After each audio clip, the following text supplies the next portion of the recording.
এটা BA six semester Bangla বিষয়ে নাটক থেকে 5 নম্বরের খুবই গুরুত্বপূর্ণ প্রশ্নের একটি উত্তর। প্রিয় বর্ধমান বিশ্ববিদ্যালয়ের বন্ধুরা, তোমরা সবাই কেমন আছো? আশা করি তোমরা সবাই ভালোই আছো। তো আমি যে 5 এবং 10 নম্বরের সাজেশনের ভিডিও দুটো দিয়েছিলাম, সেখানে আমি একটা গুরুত্বপূর্ণ কথা কি বলেছিলাম, যে প্রত্যেকটি প্রশ্নের উত্তরগুলি নিয়ে আলোচনা করব। সেই মতো আমি আমার কথার মতো আমি 10 নম্বরে যে 4টি প্রশ্ন গুরুত্বপূর্ণ, খুবই গুরুত্বপূর্ণ এই বছর পরীক্ষার জন্য, সেই 4টি প্রশ্নের উত্তর কিন্তু আমি আলোচনা করে দিয়েছি। তোমরা যারা আমার এখন ওই 4টি প্রশ্নের উত্তর এখনও দেখোনি, তোমরা চ্যানেলে গিয়ে একটু দেখে নিও। পারলে আমি শেষে একটু দিয়ে দেবো, তোমরা প্লিজ দেখে নিও, ভিডিওটা শেষে আমি দিয়ে দেবো।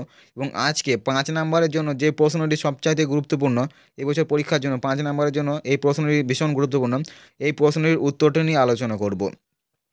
তো তোমরা যারা আমার ওই 10 নম্বরের 4টি প্রশ্নের উত্তর এবং সাজেশনের ভিডিও দুটো দেখোনি, তোমরা প্লিজ এই ভিডিওটা দেখার পর সাজেশনের ভিডিও দুটো 5 অর্থাৎ 5 এবং 10 নম্বরে আমি দুটো সাজেশন আলাদা আলাদা করে আপলোড করেছি। 5 আলাদা এবং 10 আলাদা, দুটো প্রশ্নের উত্তর আলাদা আলাদা করে আপলোড করেছি।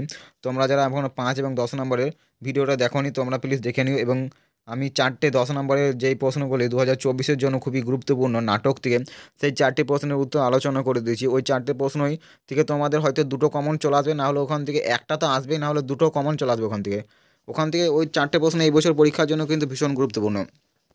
ওই প্রশ্নটা আমি কিন্তু তোমাদের প্রিভিয়াস ইয়ার কোশ্চেন এবং পুরো সিলেবাস ঘেঁটে দেখেছি যে ওই 4টে প্রশ্ন এই বছর 10 নম্বরের জন্য ভীষণ গুরুত্বপূর্ণ। আমি তাছাড়াও আরও কয়েকটি দিয়েছিলাম 10 নম্বরে, তোমরা সাজেশনটা যারা দেখেছো তারা জানবে যে আমি আরও কয়েকটি প্রশ্ন দিয়েছিলাম 10 নম্বরের। ওই প্রশ্নগুলো নিয়ে পরে আলোচনা করব, যে এই 4টে প্রশ্ন আমার মনে হচ্ছে বেশি গুরুত্বপূর্ণ, সেই জন্য ওই 4টে প্রশ্ন আলোচনা করে দিয়েছি, উত্তরগুলো আলোচনা করে দিয়েছি। এবং এবারে 5 নম্বরে যে প্রশ্নগুলো সবচেয়ে গুরুত্বপূর্ণ সেগুলো নিয়ে আলোচনা করে দেবো। এবং শেষে আরও কয়েকটি 10 নম্বরের এবং আরও কয়েকটি 5 নম্বরে আলোচনা করে দেবো। সেক্ষেত্রে তোমাদের যেগুলো বেশি ইম্পর্টেন্ট সেগুলো খাতায় লিখে নেবে, সেক্ষেত্রে তোমাদের মুখস্থ সেগুলো ভালো করে হয়ে যাবে।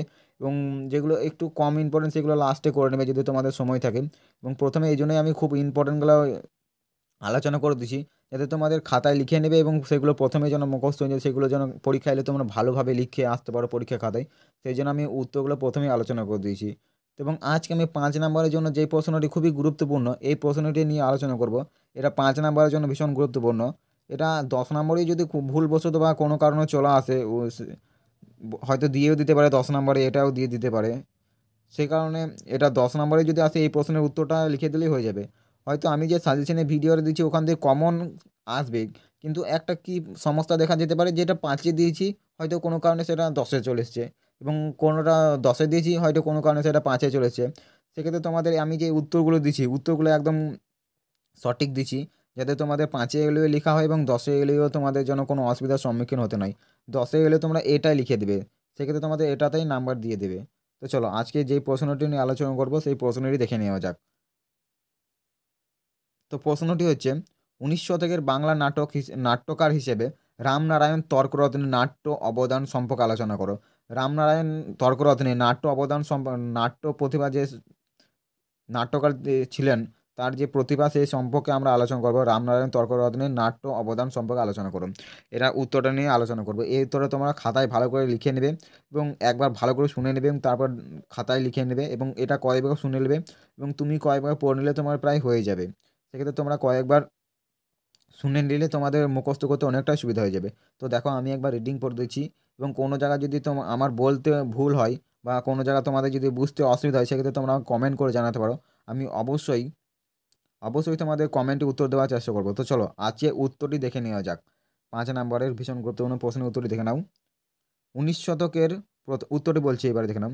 19 শতকের প্রথম ভাগে বাংলা নাটক যখন যথার্থ অর্থে কায়া গঠন করেনি, সেই সময়ে বাংলা নাটকের মঞ্চ উপযোগী অভিনয়ের জন্য প্রস্তাব করবার প্রথম প্রয়াস যিনি দেখিয়েছিলেন, তিনি হলেন রামনারায়ণ তর্করত্ন।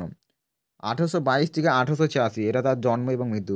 যদিও তিনি পুরাতনপন্থী সংকৃতিজ্ঞ পণ্ডিত, তবুও প্রথম যুগের বেশ কয়েকটি নাটকের পাশাপাশি মৌলিক নাটক তিনি জনপ্রিয় ছিলেন। এই প্রশ্নটা তোমরা পড়লেই বুঝতে পারবে যে এই প্রশ্নটা কতটা গুরুত্বপূর্ণ, এবং এটা আসতে পারে কি আসতে পারে না, তোমরা নিজেরাই বুঝতে পারবে যে এই প্রশ্নটা কতটা গুরুত্বপূর্ণ।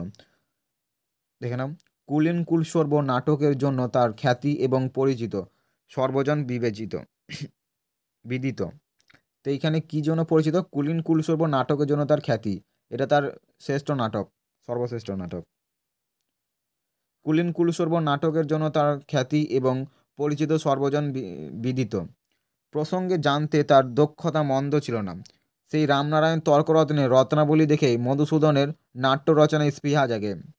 এই রামনারায়ণ তর্করত্নের রত্নাবলী দেখেই মধুসূদন নাট্য রচনার প্রতি তার আগ্রহ জন্মায়। বাল্যবিবাহ রামনারায়ণ তর্করত্নের নাটক রচনায় মধুসূদনের মতো খ্যাতিসম্পন্ন নাট্যকারের জন্মসূত্র। পরে ফেরত দেখে নাম। সমসাময়িক সময়ে কৌলিন্য প্রথা, বহু বিবাহের কুফল এবং আরও অন্যান্য সামাজিক সমস্যাগুলিকে চিহ্নিত করে নাটকের মধ্যে প্রতিফলিত করবার প্রথম পদক্ষেপ রামনারায়ণ তর্করত্নে প্রাপ্য। কুলীন কুলসর্ব এবং নবনাটক, কৌলিন্য প্রথা ও বহু বিবাহের কুফল সংক্রান্ত নাটক, সংস্কৃত নাটকের প্রতি ছিল তার অশেষ ঝোঁক। সংস্কৃত নাটকের রীতি কৌশল তাকে আমোদিত করেছিল। প্রাচ্য সাহিত্যের মধ্যে যে অশেষ সাহিত্য সম্পদ লুকিয়ে আছে তিনি খুব ভালো করেই বুঝেছিলেন। তাই পাশ্চাত্যের নাটকের প্রতি না ছুড়ে তিনি প্রাচ্য সাহিত্যের দিকেই মনোনিবেশ করেছিল। তো তোমরা নিজেরাই বুঝতে পারছো যে এই প্রশ্নটা কতটা গুরুত্বপূর্ণ। এই প্রশ্নের উত্তরটা তোমরা কিন্তু করণীয়, এই বছর পরীক্ষার জন্য এটা কিন্তু ভীষণ গুরুত্বপূর্ণ। তো দেখে নাও, পরে দেখে নাও। যদিও প্রথম দিকে তার নাটক মূলত অনুবাদধর্মী, কিন্তু পরবর্তীকালে পৌরাণিক বিষয়ে, সামাজিক বিষয়ে ইত্যাদি বিষয়ে নিয়ে তিনি মৌলিক নাটক রচনায় মনোনিবেশ করেছিলেন। মূলত বেনি সংজ্ঞা, রত্নাবলী, অভিজ্ঞানম শকুন্তলম, মালতী মাধব ইত্যাদি সংস্কৃত নাটক অনুবাদ করেছিলেন। এইগুলো তার অনুবাদমূলক নাটক। যদি এক্ষেত্রে তোমাদের একটা শর্ট কোশ্চেন দিয়ে দেবে যে রামনারায়ণ তর্করত্নের কয়েকটি অনুবাদমূলক নাটকের নাম লেখো, সেক্ষেত্রে বেনি সংজ্ঞা, রত্নাবলী, অভিজ্ঞানম শকুন্তলম, মালতী মাধব ইত্যাদি সংস্কৃত নাটক অনুবাদ করেছিলেন। শুধু অনুবাদ করেই ক্ষান্ত হননি, অনুদিত নাটকগুলিও মঞ্চস্থ করবার বিষয়েও ছিল তার সমান যত্নশীল। পরে দেখালাম রামনারায়ণ তর্করত্নের নাটকগুলি সেই সময়ে শৌখিন নাট্যশালায় বহুবার প্রশংসার সঙ্গে অভিনীত হয়। বাঙালির সামাজিক পারিবারিক জীবনকে নাট্যরূপ দিতে যে মঞ্চসজ্জায় প্রয়োজন তা তিনি সার্থকভাবে রূপায়ণ করেন। উচ্চাঙ্গের নাট্য প্রতিভা না থাকা সত্ত্বেও রচনা বৈচিত্র্য ও কৌতুক রসের যোগান দিয়ে জীবনের প্রতি গভীর সহানুভূতি রেখে যে চিত্রটি অঙ্কন করছেন তা পরবর্তী নাট্যকারদের প্রেরণা জুগিয়েছে। তো এটা হচ্ছে তোমাদের 5 নম্বরের ভীষণ গুরুত্বপূর্ণ একটি প্রশ্নের উত্তর। এই প্রশ্নটা তোমরা নিজেরাই বুঝতে পারছো যে কতটা সহজ সরল ভাষায় আছে এবং উত্তরটা খুব একটা বড় নেই। সেই ক্ষেত্রে তোমাদের এটা 5 নম্বরের জন্য ভীষণ গুরুত্বপূর্ণ, তোমরা এটা প্রথমেই করে নিও। এবং চলো আজকের ভিডিওটা এই অবধি, দেখা হচ্ছে পরবর্তী অন্য কোনো গুরুত্বপূর্ণ 5 নম্বরের প্রশ্নের উত্তর নিয়ে। তো চলো, ভিডিওটা এতক্ষণ দেখার জন্য তোমাদের অসংখ্য ধন্যবাদ।